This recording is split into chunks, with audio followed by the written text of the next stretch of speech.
Another fighter that you trained that I want to talk about is Hector Luis Garcia. Unfortunately, he's coming off back-to-back losses. His last performance, I wasn't too happy with. I felt like he left a lot of meat on the bone, for lack of a better word. Like I felt like he could have pushed the fight more, and he didn't. And so far, he's not in Las Vegas training with you. I saw he just had a baby. And talk to me about where do you see his future as far as in boxing? It kind of seems like he's, at least I can't base it off too much off social media, but it kind of just seems he's a bit checked out. From your perspective, Broadway. One thing I like about me and you, there's no bullshit. We're not going to be here to bullshit people. Okay. Mm-hmm. You know, the desire that he had in the Chris Colbert fight, that's all him. That was all him. Nuts and guts. 3 weeks. That's all him. That was all him. Give him all the credit in the world. The Gervonta fight, we just seen what happened to Frank Martin. Okay. Mm-hmm. We know what Gervonta's done to so many different guys. We got to the 9th round. We got further than Ryan Garcia did. We got further than Frank Martin did.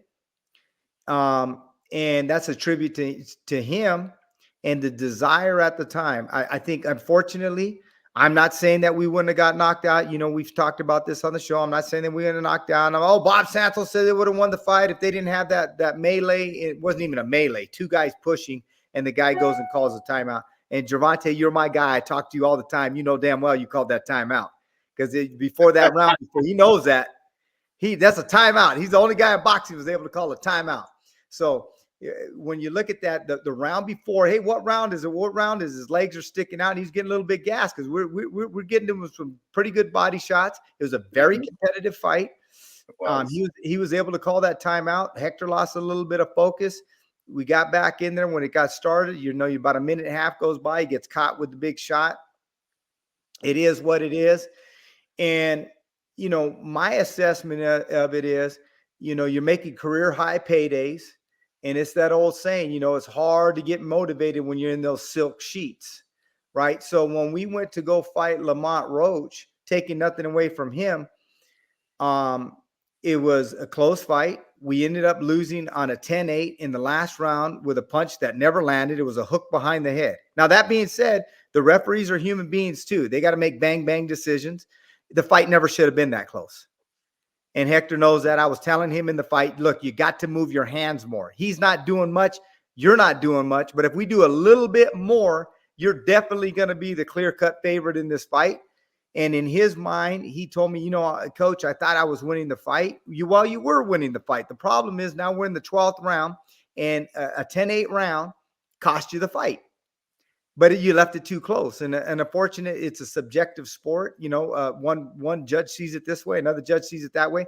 So you got to be predominant to a degree. So he, should have been letting his hands go a little bit more.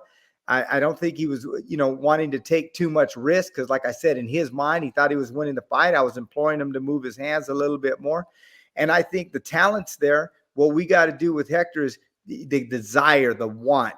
And, I talk about this with him all the time. Like I said, we don't pull no punches here. Me and you, no bullshit. You got to have the desire. You can have the talent, but you got to have the want. You got to have the desire.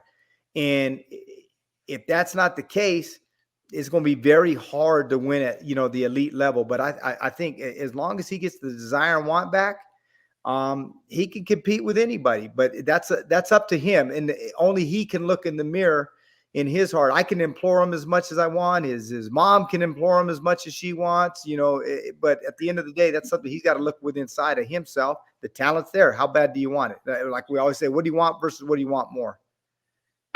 Is desire something you can get back? Is that something you can lose and then get back? You know what? What's funny is because we're talking about, Jason Rosario, Banana, right? So I've done a couple of interviews where a lot of people are saying like, oh, he's done, he's shot. I go, well, you're the same people that said James Toney was shot. And you could talk to James. I've been in a lot of camps with James. Well, his career's over. He's on the couch. I remember James was 300 something pounds and he knows this. So he had nowhere to go. He's basically homeless. He was living on a mutual friend of ours couch, if you could believe that. and pretty much done. Got himself back into the gym, you know, kind of a fat cat. Got back in, got a fight, got another, boom, light heavyweight champ, boom, cruiserweight champ, boom, heavyweight champ. Right? So it can be done. It can be done. It's been done. You know, it's been done. James Toney has proven that. There's guys that have done it. You just got to get that want and desire and that motivation back.